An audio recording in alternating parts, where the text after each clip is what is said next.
ꯑꯍꯥꯟꯕꯃꯛꯇꯗ ꯈ꯭ꯋꯥꯏ ꯃꯌꯥꯝꯕꯨ ꯇꯔꯥꯝꯅ ꯑꯣꯛꯆꯕ ꯂꯣꯏꯅꯅ ꯏꯀꯣꯛꯅꯣꯅ ꯈꯨꯔꯨꯝꯖꯔꯤ꯫ ꯉꯁꯤꯁꯨ ꯃꯍꯧꯁꯥꯒꯨꯝ ꯑꯅꯧꯕ ꯋꯥꯔꯤ ꯃꯆꯥ ꯑꯃꯈꯛ ꯄꯨꯗꯨꯅ ꯂꯥꯛꯆꯔꯤ꯫ ꯋꯥꯔꯤ ꯃꯆꯥ ꯑꯁꯤꯒꯤ ꯃꯃꯤꯡꯅ ꯄꯨꯔꯅꯤꯃꯥꯒꯤ ꯏꯪꯂꯕ ꯊꯥꯕꯜꯗꯨꯗ꯫ ꯋꯥꯔꯤ ꯃꯆꯥ ꯑꯁꯤꯒꯤ ꯑꯏꯕꯤꯅ ꯔꯥꯖꯀꯨꯃꯥꯔꯤ ꯍꯦꯃꯥꯕꯇꯤ ꯗꯦꯕꯤ꯫ ꯋꯥꯔꯤ ꯑꯁꯤ ꯍꯧꯖꯤꯛ ꯃꯌꯥꯝ ꯄꯨꯟꯅ ꯇꯥꯃꯤꯟꯅꯔꯁꯤ꯫ ꯑꯩꯒꯥꯕꯣꯛꯀ ꯍꯦꯛ ꯐꯝꯃꯤꯟꯅꯔꯨꯕ ꯊꯦꯡꯅꯔꯨꯕ ꯈꯨꯗꯤꯡꯗ ꯂꯤꯂꯤꯁꯅꯥꯅ ꯍꯦꯛ ꯍꯦꯛ ꯍꯥꯏ, ꯑꯩꯁꯨ ꯍꯌꯦꯡ ꯍꯟꯅꯨꯔꯀꯥꯟꯗ ꯑꯩꯒꯥꯕꯣꯛꯇꯧꯅ ꯀꯦꯅ ꯅꯥꯟꯅ ꯂꯩꯕ ꯉꯝꯕ ꯑꯣꯏꯖꯒꯦ꯫ ꯑꯩꯒꯥꯕꯣꯛꯅ ꯆꯔꯤ ꯇꯂꯞ ꯇꯧꯅ ꯅꯣꯛꯇꯨꯅ ꯈꯨꯝꯃꯤ, ꯑꯉꯥꯎꯕꯤꯁꯤꯅ ꯑꯁꯨꯝꯅ ꯍꯦꯛꯇ ꯍꯥꯏꯕ, ꯑꯩꯕꯨ ꯍꯦꯛ ꯊꯥꯒꯠꯄꯤꯔꯤꯕ ꯅꯪꯅ꯫ ꯑꯩꯒꯥꯕꯣꯛꯅ ꯊꯤꯟꯕ ꯆꯟꯗꯣꯟ ꯈꯨꯠꯂꯩꯕꯒꯤ ꯇꯨꯔꯤꯅ ꯍꯥꯏꯖꯤꯟꯕ ꯌꯥꯔꯣꯏ꯫ ꯁꯄꯥꯒꯤ ꯃꯌꯦꯛꯇ ꯅꯣꯡꯃꯇ ꯈꯖꯤꯛ ꯍꯥꯖꯤꯟꯕ ꯌꯥꯎꯗꯦ꯫ ꯇꯈꯦꯜꯂꯩ, ꯃꯜꯂꯤꯀꯥ, ꯂꯩꯍꯥꯎ ꯑꯃ ꯅꯠꯇ꯭ꯔꯒ ꯑꯃ ꯅꯣꯡꯃꯒꯤ ꯅꯥꯞꯄꯗ ꯆꯤꯟꯗꯕ ꯅꯨꯃꯤꯠ ꯌꯥꯎꯗꯦ꯫ ꯅꯨꯃꯤꯠꯇꯨꯒꯤ ꯏꯁꯣꯔꯗ ꯀꯠꯆꯕ ꯅꯤꯔꯃꯂꯥꯅꯤ꯫ ꯃꯁꯨ ꯅꯨꯄꯥ ꯑꯃꯈꯛ ꯌꯥꯎꯕ ꯑꯇꯥꯡꯕꯗꯨꯅ ꯑꯩꯒꯥꯕꯣꯛꯀꯤ ꯐꯃꯨꯡꯗ ꯍꯦꯛ ꯍꯦꯛ ꯂꯥꯛꯇꯨꯅ ꯍꯤꯞꯄꯤ꯫ ꯑꯩꯒꯥꯕꯣꯛꯀꯤ ꯃꯣꯟ ꯃꯌꯥꯗ ꯊꯝꯂꯤꯕ ꯖꯥꯇꯤ ꯀꯨꯞꯄꯤ, ꯀꯕꯣꯛꯂꯩ, ꯀꯤꯇꯨꯀꯤ ꯃꯅꯝꯗꯨꯗ ꯉꯥꯎꯖꯔꯤꯕ ꯑꯩꯒꯥꯕꯣꯛꯅ ꯍꯅꯨꯕꯤ ꯐꯃꯨꯡꯗ ꯍꯤꯞꯄꯤꯔꯅꯨ ꯅꯨꯡꯁꯤꯅ ꯍꯥꯏ꯫ ꯍꯅꯨꯕꯤ ꯐꯃꯨꯡꯁꯦ ꯃꯅꯝ ꯅꯨꯡꯁꯤꯅꯦ꯫ ꯃꯁꯨ ꯅꯨꯄꯥꯒꯤ ꯋꯥꯇꯥꯗꯨꯗ ꯑꯩꯒꯥꯕꯣꯛꯅ ꯐꯃꯨꯡꯗꯨꯗ ꯅꯩꯁꯤꯟꯕꯤꯔꯝꯕꯗꯨ ꯁꯤꯠ ꯁꯤꯠ ꯅꯥꯟꯗꯨꯅ ꯑꯃꯨꯛ ꯁꯦꯝꯖꯤꯟꯕꯗ ꯑꯋꯥꯕ ꯄꯣꯛꯇꯦ꯫ ꯑꯩꯒꯥꯕꯣꯛꯅ ꯅꯣꯛꯅ ꯅꯣꯛꯅ ꯉꯥꯡꯂꯝꯕꯗꯒꯤ ꯅꯣꯡꯃꯗꯤ ꯃꯄꯤ ꯍꯦꯛ ꯇꯥꯅ ꯈꯣꯟꯖꯦꯜ ꯅꯤꯛꯅ ꯍꯥꯏꯔꯛꯏ, ꯅꯣꯡꯃꯒꯤ ꯁꯨꯗꯣꯛꯂꯕ ꯐꯤꯔꯣꯜ ꯁꯦꯠꯆꯕ, ꯀꯥꯡꯒꯟ ꯃꯣꯡꯈꯨꯝ ꯃꯣꯝꯄꯥꯛ ꯐꯤꯗꯛ ꯏꯁꯤꯡ ꯃꯅꯝ ꯅꯝꯅ ꯍꯤꯞꯆꯕ ꯉꯝꯂꯤꯉꯩ ꯏꯁꯣꯔꯒꯤ ꯈꯨꯌꯥ ꯌꯧꯅꯤꯡꯏ꯫ ꯄꯥꯡꯒꯜꯅꯗꯤ ꯁꯣꯟꯖꯤꯜꯂꯛ, ꯐꯤꯁꯨ ꯐꯤꯖꯥꯝꯕꯅꯗꯤ ꯉꯝꯂꯛꯇ, ꯏꯆꯥ ꯏꯁꯨꯗ ꯉꯥꯏꯍꯥꯛ ꯂꯩꯇꯅ ꯍꯥꯏꯖꯕꯁꯨ ꯉꯝꯗ, ꯃꯤ ꯆꯪꯂꯛꯄꯗ ꯅꯝꯊꯤ ꯍꯪꯒꯣꯏꯕ ꯄꯣꯛꯀꯗꯕ ꯆꯍꯤꯗꯨ ꯌꯧꯅꯗꯤ ꯍꯤꯡꯖꯔꯣꯏ꯫ ꯃꯁꯤꯇꯅꯤ ꯏꯁꯣꯔꯗ ꯅꯤꯖꯔꯤꯕ꯫ ꯀꯩꯊꯦꯜꯗ ꯌꯣꯟꯕ ꯎꯔꯩꯔꯣꯝ ꯃꯀꯨꯝꯅ ꯁꯪꯕ ꯄꯨꯉꯧ ꯐꯅꯦꯛ ꯑꯩꯒꯥꯕꯣꯛꯅ ꯁꯨꯛꯄꯥꯝ ꯄꯥꯝꯖꯗꯦ꯫ ꯃꯃꯥꯡ ꯁꯪꯒꯣꯏ ꯃꯌꯥꯗ ꯍꯧꯔꯤꯕ ꯎꯔꯩꯔꯣꯝ ꯄꯥꯝꯕꯤꯗꯒꯤ ꯈꯨꯗꯛꯇ ꯍꯦꯛꯂꯨꯕ ꯎꯔꯩꯔꯣꯝ ꯃꯍꯩꯗꯨ ꯅꯣꯏꯈꯥꯏꯗꯨꯅ ꯐꯤꯁꯨ ꯍꯤꯗꯥꯛ ꯅꯤꯝ ꯂꯥꯛꯇꯨꯅ ꯏꯁꯤꯡ ꯆꯥꯏꯔ ꯐꯧꯔ ꯅꯨꯃꯤꯠ ꯍꯨꯝꯅꯤ ꯃꯔꯤꯅꯤ ꯆꯪꯅ ꯁꯪꯕ ꯑꯩꯒꯥꯕꯣꯛꯀꯤ ꯄꯨꯉꯧ ꯐꯅꯦꯛꯇꯤ ꯂꯦꯛ ꯂꯦꯛ ꯂꯥꯎꯏ꯫ ꯐꯤꯁꯨ ꯇꯥꯅ ꯊꯣꯠꯅ ꯅꯧꯅ ꯐꯖꯩ꯫ ꯆꯍꯤ 63 ꯃꯄꯨꯡ ꯐꯥꯔꯦ ꯍꯥꯏꯔꯤꯕ ꯑꯩꯒꯥꯕꯣꯛ ꯃꯄꯣꯛꯀꯤꯅꯤ ꯈꯪꯗꯦ, ꯆꯤꯡꯍꯤ ꯑꯐꯨꯠꯄꯒꯤ ꯃꯄꯥꯟꯅꯅꯤ ꯈꯪꯗꯦ ꯄꯣꯛ ꯍꯧꯗꯦ꯫ ꯃꯤꯅ ꯀꯂꯛꯅꯩ, ꯑꯩꯒꯥꯕꯣꯛꯅꯗꯤ ꯆꯍꯤ ꯃꯇꯥꯡꯁꯤꯗ ꯄꯣꯛ ꯍꯧꯃꯟꯗ꯭ꯔꯕꯁꯨ ꯄꯛꯇ꯭ꯔꯦꯗ, ꯀꯔꯤ ꯍꯤꯗꯥꯛꯅ ꯁꯪꯕꯅꯣ ꯍꯪꯅꯕꯁꯨ ꯀꯣꯡꯒꯥꯏ ꯑꯃꯅꯤ ꯍꯥꯏꯖꯩ꯫ ꯆꯥꯛꯀꯣꯟꯅꯔꯤꯕ ꯃꯆꯥꯅꯨꯄꯥꯁꯨ ꯃꯃꯧꯁꯨ ꯗꯣꯛꯇꯔ ꯉꯥꯛꯇꯅꯤ꯫ ꯏꯟꯖꯤꯅꯤꯌꯥꯔꯗꯨꯗꯤ ꯅꯨꯄꯤ ꯃꯄꯥꯝꯗ ꯂꯩꯈ꯭ꯔꯦ꯫ ꯑꯃꯒꯤ ꯅꯠꯇꯦ, ꯆꯨꯝꯅ ꯃꯤ ꯂꯩꯖꯗꯕꯒꯤꯅꯤ꯫ ꯃꯆꯥ ꯅꯤꯉꯣꯜ ꯌꯥꯎꯗꯦ꯫ ꯄꯤꯕꯥ ꯑꯅꯤꯈꯛ ꯄꯣꯛꯆꯕꯗꯨ ꯃꯇꯤꯛ ꯆꯥꯕ ꯃꯤ ꯑꯃꯃꯝ ꯑꯣꯏꯍꯟꯅꯕ ꯍꯣꯠꯅꯔꯛꯄꯗ ꯏꯙꯧꯒꯤ ꯃꯣꯍꯣꯔꯤ ꯑꯣꯏꯕꯒꯤ ꯇꯣꯂꯣꯞꯇꯨꯅ ꯀꯣꯟꯅꯔꯛꯇꯕꯗꯨ ꯃꯦꯟꯈꯠꯅꯕꯇ ꯅꯠꯇꯅ ꯏꯃꯨꯡꯒꯤ ꯉꯥꯆꯦꯠ ꯊꯨꯝꯆꯦꯠ ꯄꯨꯅꯕ ꯍꯣꯠꯅꯕꯗ ꯑꯩꯒꯥꯕꯣꯛꯅ ꯐꯤ ꯁꯥꯔꯛꯄ, ꯆꯅꯥꯡ ꯊꯥꯔꯛꯄ, ꯐꯅꯦꯛ ꯂꯣꯜꯂꯛꯄꯒꯤ ꯋꯥꯔꯤꯗꯤ ꯂꯤꯔꯤꯃꯈꯩ ꯑꯩꯈꯣꯏꯁꯨ ꯋꯥꯕ ꯌꯥꯎꯏ꯫ ꯑꯩꯒꯥꯕꯣꯛ ꯗꯥꯏꯕꯦꯇꯤꯁ ꯄꯦꯁꯦꯟꯅꯤ꯫ ꯍꯛꯆꯥꯡ ꯐꯅꯕꯒꯤ ꯌꯦꯡꯗꯨꯅ ꯑꯩꯒꯥꯕꯣꯛ ꯍꯣꯏꯒꯤ ꯏꯃꯨꯡꯗꯤ ꯃꯩꯇꯩ ꯆꯦꯡ ꯑꯐꯕ ꯆꯥꯗꯦ꯫ ꯑꯩꯒꯥꯕꯣꯛꯅ ꯆꯦꯡ ꯍꯥꯎꯇꯕꯒꯤꯗꯤ ꯋꯥꯗꯦ, ꯆꯤꯡꯍꯤ ꯐꯪꯗꯕꯁꯤꯅꯤ ꯋꯥꯖꯔꯤꯕ꯫ ꯃꯩꯇꯩ ꯆꯦꯡ ꯑꯐꯕ ꯆꯥꯕ ꯊꯛꯅꯕ ꯌꯨꯝꯂꯦꯡꯗ ꯆꯤꯡꯍꯤ ꯌꯥꯕꯤꯅꯅꯕ ꯄꯥꯇ꯭ꯔ ꯍꯦꯛ ꯍꯦꯛ ꯊꯝꯂꯨꯏ꯫ ꯁꯪꯕ꯭ꯔꯩ ꯃꯅꯥ, ꯍꯩꯖꯥꯡ ꯃꯅꯥ ꯍꯥꯞꯇꯨꯅ ꯃꯅꯝ ꯅꯨꯡꯁꯤꯅ ꯐꯨꯠꯂꯤ꯫ ꯐꯨꯠꯇꯕ ꯆꯤꯡꯍꯤ ꯅꯣꯡꯃꯇ ꯂꯨꯖꯗꯦ꯫ ꯅꯣꯡꯃ ꯑꯩꯒꯥꯕꯣꯛꯅ ꯆꯤꯟꯕꯥꯟ ꯅꯤꯛꯂꯤ ꯅꯤꯛꯂꯤ ꯁꯤꯊ ꯁꯤꯊ ꯅꯣꯛꯂꯗꯨꯅ ꯂꯤꯂꯤꯁꯅꯥꯗ ꯇꯝꯃꯤ꯫ ꯉꯁꯥꯏꯗꯤ ꯍꯦꯟꯖꯥꯡ ꯈꯔ ꯍꯦꯛꯆꯤꯟꯅꯕ ꯍꯤꯡꯈꯣꯜ ꯆꯪꯒꯦ ꯇꯧꯔꯤꯉꯩꯗ ꯇꯨꯝꯕꯤꯔꯩꯅ ꯂꯝꯕꯤ ꯐꯥꯎꯔꯛꯄꯒ ꯊꯦꯡꯅꯔꯦ꯫ ꯑꯩꯕꯨ ꯃꯨꯟꯅ ꯌꯦꯡꯂꯒ "ꯁꯅꯥ ꯏꯕꯦꯝꯃ ꯀꯗꯥꯏ ꯂꯦꯡꯗꯣꯏꯅꯣ?" ꯍꯪꯉꯛꯑꯦꯅꯦ꯫ ꯑꯕꯣꯛꯅ ꯄꯥꯎꯈꯨꯝ ꯍꯦꯛ ꯈꯪꯗꯗꯨꯅ "ꯑꯁ꯭ꯋꯥꯏ ꯐꯥꯎꯕꯗꯪ ꯆꯠꯊꯣꯛꯎꯒꯦ" ꯍꯥꯏꯗꯅ ꯈꯨꯝꯃꯝꯕꯅꯤꯅꯦ꯫ ꯂꯤꯂꯤꯁꯅꯥꯅ ꯈꯨꯝꯃꯤ, "ꯍꯣꯏꯅꯦ, ꯑꯩꯒꯥꯕꯣꯛꯀꯤ ꯏꯆꯨ ꯇꯥꯕ ꯑꯉꯧꯕ ꯐꯨꯔꯤꯠ, ꯉꯧꯔꯕ ꯆꯟꯗꯣꯟ, ꯇꯈꯦꯜꯂꯩ ꯅꯥꯆꯣꯝ, ꯇꯔꯨ ꯇꯔꯨꯕ ꯎꯔꯤꯔꯣꯝ ꯐꯅꯦꯛ ꯐꯤꯖꯣꯜꯗꯨꯗ ꯀꯩꯁꯨ ꯆꯠꯂꯣꯏ ꯍꯥꯏꯔꯨꯔꯕꯗꯤ ꯊꯥꯖꯗꯕ꯭ꯔꯥ ꯀꯦꯟꯃꯜꯂꯤ ꯈꯟꯕ꯭ꯔꯥ ꯑꯃꯗꯤ ꯇꯧꯈ꯭ꯔꯗꯧꯕ꯫ ꯍꯣꯏꯅꯦ, ꯌꯨꯝꯗ ꯂꯩꯕꯗ ꯀꯦꯟꯃꯜꯂꯤ ꯅꯣꯡꯅꯈ꯭ꯔꯒꯗ꯭ꯔꯥ ꯍꯥꯏꯗꯅ ꯈꯨꯝꯃꯝꯕꯅꯤꯅꯦ꯫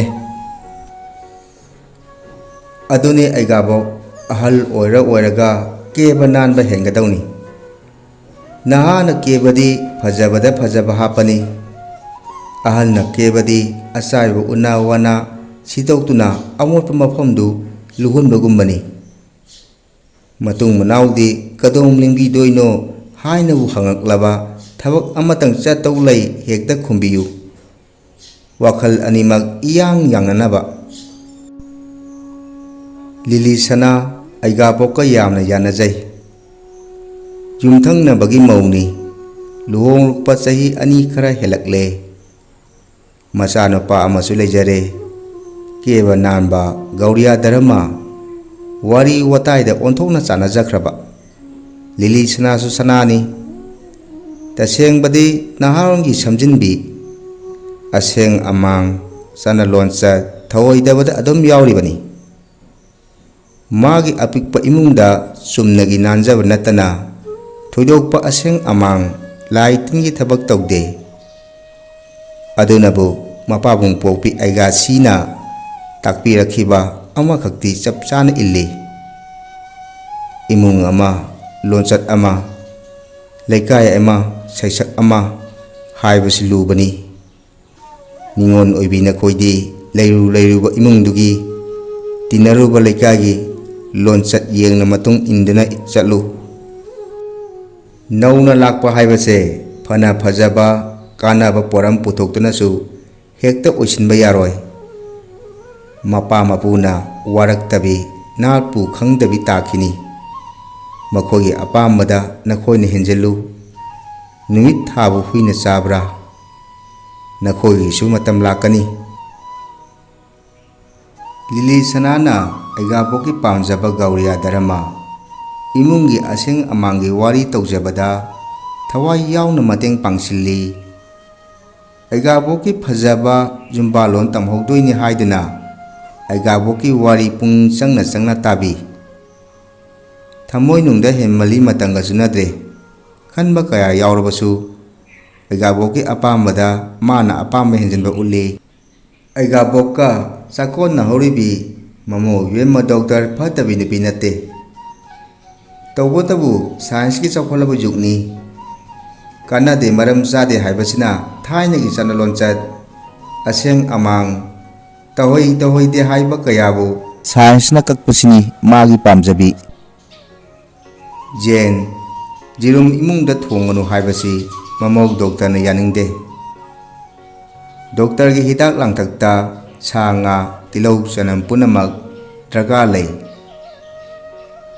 ꯍꯛꯆꯥꯡ ꯐꯅꯕ ꯑꯐꯕ ꯑꯆꯥ ꯑꯊꯛ ꯁꯦꯝꯕꯗ ꯁꯥ ꯉꯥ ꯌꯦꯔꯨꯝ ꯌꯥꯎꯏ꯫ ꯊꯥꯏꯅꯒꯤ ꯑꯃꯥꯡ ꯑꯁꯦꯡ, ꯌꯥꯏ ꯌꯥꯗꯦ ꯍꯥꯏꯕꯁꯤꯅ ꯀꯥꯟꯅꯗꯕꯗ ꯍꯤꯡꯕꯗ ꯈꯨꯔꯧ ꯑꯣꯏꯍꯜꯂꯤ, ꯑꯐꯕ ꯀꯌꯥ ꯃꯥꯡꯍꯜꯂꯤ, ꯑꯔꯦꯝꯕꯗ ꯃꯇꯝ ꯀꯌా ꯃꯥꯡꯍꯜꯂꯤ꯫ ꯂꯥꯏꯔꯤꯛ ꯍꯩꯇꯕ, ꯆꯥꯎꯈꯠꯄꯒꯤ ꯃꯉꯥꯜ ꯐꯪꯗ꯭ꯔꯕ ꯃꯤꯗꯤ ꯑꯍꯜ ꯑꯣꯏꯁꯅꯨ ꯅꯍꯥ ꯑꯣꯏꯁꯅꯨ ꯇꯨꯃꯤꯟꯅ ꯃꯇꯝꯒꯤ ꯌꯥꯑꯣꯟꯁꯤꯗ ꯇꯨꯡ ꯏꯜꯂꯨ ꯍꯥꯏꯕꯁꯤꯅꯤ ꯃꯃꯧ ꯏꯕꯦꯝꯃꯒꯤ ꯑꯄꯥꯝꯕ꯫ ꯂꯨꯍꯣꯡ ꯈꯣꯡꯗꯣꯡꯕ, ꯑꯀꯦ ꯑꯃꯧ ꯆꯠꯄꯗ ꯑꯩꯒꯥꯕꯣꯛꯅ ꯃꯃꯧꯕꯨ ꯂꯩ ꯅꯥꯆꯣꯝ ꯆꯤꯟꯗꯨꯅ ꯃꯔꯩ ꯄꯔꯦꯡ ꯁꯦꯟꯗꯨꯅ ꯃꯃꯥꯡ ꯊꯥꯅ ꯄꯨꯖꯅꯤꯡꯉꯤ꯫ ꯃꯃꯧꯅ ꯃꯅꯥꯗ ꯁꯅꯥ ꯐꯥꯎꯕ ꯆꯤꯜꯂꯨ ꯌꯥꯗꯦ꯫ ꯂꯤꯛ ꯂꯩ ꯗꯔꯀꯥꯔ ꯑꯣꯏꯗꯦ꯫ sana lupa siduna keba sendon yaude. Ahalga tabak chatpa khurau thangi haidoi. Aigabokna urik marakta sanagi akupalik mari masa amatang sijaningba phawududi khallubuga mangkhibaga adum punkhre. Maramdi aigabokna lai machugi inifi illubada aikhoi leisabi kaubi. Aigabokna nungaijade noktuna ikaiba khangjai. Mani mamau mot manadabana warida thabakta punbadi iya yade. Yingthinaba nungsinadabadi nate. Aigabok ahal usilakpaga laina laisilakpaga na tathibaga tawbasida macha nupanasu mamaunasu lapna chathok-hande. Kumai phiyong yahonde. Lai tinge drama karamaki thamak tamak chalalli. Saba thakpa cheksinbane hidak langthakna yomdana leibane. Macha mamauna doctor ga oibane. Aigabok minadi nai haiba thajade. Kejabaga yatangana machu tana lei. Tawbatabu yum palaba matungda macha mamauna mama mapa nungsiba haibasi manungda nungsibana walakpa mapanda nungsiba sabana henjalakpa hauna sani. Isor ningjabadi aigabokni. Kung khudingi purnima numki julonda Gubinda kurumba lengbadi. Tamoga inang ibemagana yetka oiga nana kardoda lengki. Yumda aigabokna kapna khut lonaduna thapna Gubinda kurami. Nanaidi pap chenbinina nanak yauba ngamdre. Naha ngakta chatchabagi nungaibada lupanara. Kum amattabu aigabokpu pubide. Kairoi laikai mamangda mama mapa marem maku luna tawi hainabagi phajabadu leheningbana nandi palaba nungsibana oiramba yai. Tanja khitang phangbada kanthi thokna muknabasu ngami. Aigabokna handakti tumin dilisnagi manakta laktuna nungairaba thaurang ama sinanabagi watanaba hehek lai. Aigabokki thaurangduda Lilisana panggadaba mateng mayam ama hairakpada aigabokna tahoboi tahodaboi tawwa wahaida phawba sur kaina harauna nokchai. Masadu khingkhing launa chathok chasinda khongthang thuba hengkatli. Atai nate jal kiri laksilakle. Naha oiringai ana ek yaudringai. Aigabokki manem ibemana mamau sanagi kum khudingi jal kili yauba chithadanaba kana langjai. Marnai mandila laibiduna isai yaubada changgadaba machak mathum punamak sem sabi. Aigaboksu kum kanglana yaurai. Kuire yaukhidaba. Kumsidi nada yektana haujik leiriba asumna sum leirabadi kunungi jal kilida yauduna isorgi thogolsu phangjaba oina kethaduna amuktang isai sakjage masini langjariba. Lainaga phattabanina matungda amuk yawba ngamne su thajade. Pangalsu nomo nomagi chonjillakadobada mangaire haijai. Adubu lei masija sana ngaktagi mapung oiba kumaiduda aiju sanani haiduna sagai jat marak tinajabadusu aigabokki thamoinungda nungaijabini. Lingli sanana hangjai. Adudi aigabok chathok chasindi karam haina tawni. Nang tamoda ngaihak thinba lawba tawbiu haragabudi yengani. Mathawna chinjabanina sangdragasu komlasanu. Kituki sanasu yauduri makhoiga khungbu orasu yare. Imai pema abok yauguni haidida makhoina haraujakriba mahani. Adudi aigabokki chinnanaba chigong lei mapangi leidudi jal kili yaubugidi pikmalli. Aikhoi imagi mathang mari kokhodu chilladi chapcharani. Ai kinetic thoraga sat hekta lauruge. Aigabokki aruk paliklu ani onbidu khakta sibadi nongmali. Maray pareng sisira aigi lay. Maray di chong male. Abo ikai mina nokna khidana. Adudi aigi hainajong masung ani onbiduna chap charani. Likluduga punna sirasi. Kudop ti jubi kudop ama kaksida ngaido. Aigi khoi mahum ani leire. Jubi kudop tuga ahum suradi yare. Yamale. Lay na somdi aigabokna semo. Samji da thetna badi aina semdoini. Pajaba tanadoini. Pauda su aigi da makal suna leire.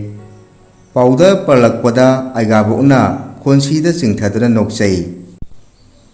Hangjiti jal kili numitni. Aigabok ngahaktang phawba hitoktuna pothade. Macha mamawgi mamangda pangan kanba nadaba utnanaba honabada thabak phaba hengkatli. Nganta hawatuna imung wangol wai sitli. Taru taithoi. Hai lay ising chai. Macha nupanadi khon wawrop chai. Ima nungai na potha layu. Kari wanaba thabak tawrino. Naragadi imadani wagadaba akoina sinba yaroido. Nadreda ima yamna kaleda yamna phare. Aigabokna masa khingna koinom nomi. Lili sanada kesuri chandan taptuna lehen badu chandan upuda thamde. Phi upugi machi amada thamni badu marakta hek yengjai. Kuina sizinarudaba mandila hainojom hektuna langtik langna phengtoi. Mandila marisu taru sudoi.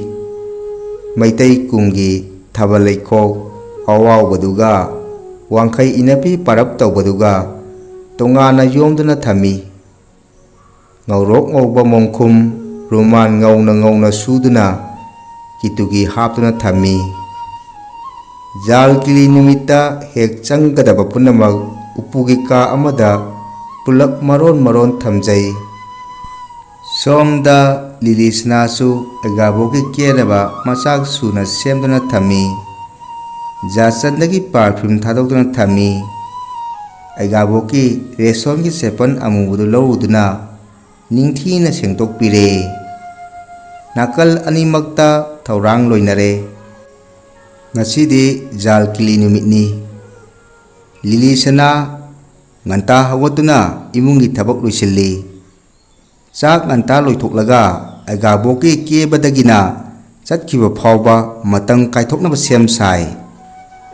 Sak ising loiba phawbagi manungda aigaboktu muma karimata hairakte. Mathau chinkrama le khanduna lili sanana imungi loisinba yaba loisillamlaga pung kayadagi keba hauksigi hangi khanduna lai. Aigabok mangolgi chaukiduda ngathaduna tumin phamduna lairami. Lili sanana lakpadu urabasu kaude haraude tamnadi yenglai. Lili sanana aigaboki manakta changsinduna wadi ngangdana phamtharai. Lili sanana aigabokta munna yengi. Aigabokti kadaidano ama chumjing yengi. Masin bandu piri tauraduna mamita ira cheli.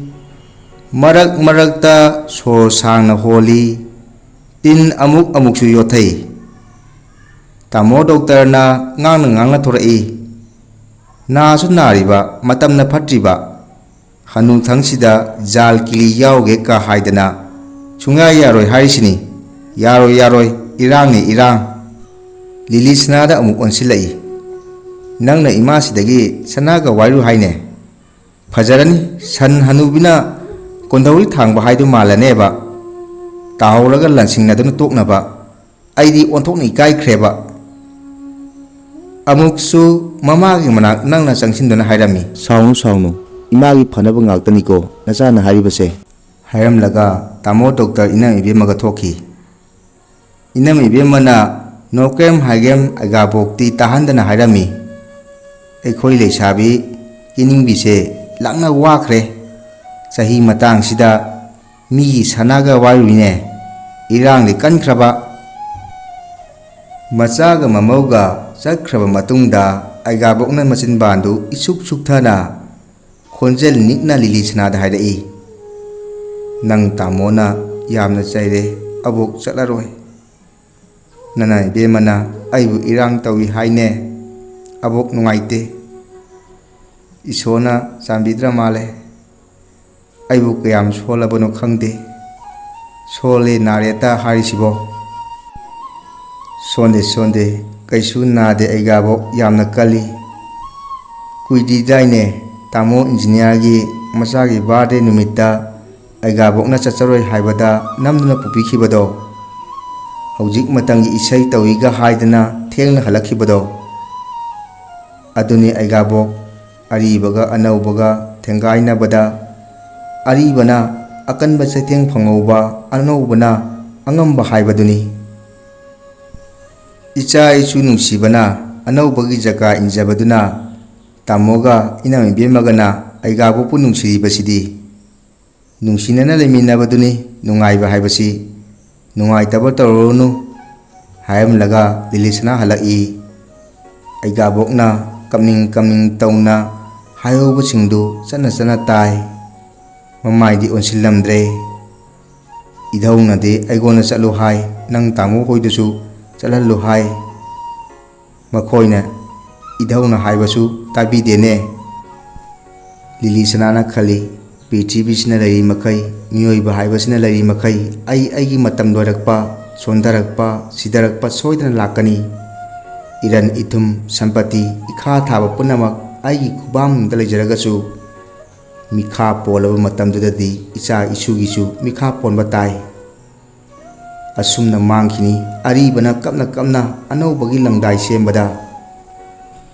Numit takhre thengtak tholakpa Punimagi inglaba thabalduda Aigabokna mangolda phamduna mapungning nungsina kapningba khonthok yauna jal kiligi isai salakpudu Lili Sanana angang poduna sumangda ngahau chatlingaida tarai. Matha nungda sina tumliba machadagi makhajaida tapna ngaraduna Lili Sanana wahang amakak hangbagum tawrai. Nangi narum thuptuna hinglakpa punsi tangkaktuda aibudi kari ohendauri. Pakhum phangdrabasu puningnadi thajari. Thenglaga ingna phajaba hengkatlakliba Punimagi thabalna taibang pumba tungkhun hunkhrabasu mangan jenba leptabagum khangbinaba leitraba awaba punsigi warisu leptana lirakhini mathang punsina lairi makai. Matang asida wari asi lusinjare khwai punang puthagachare.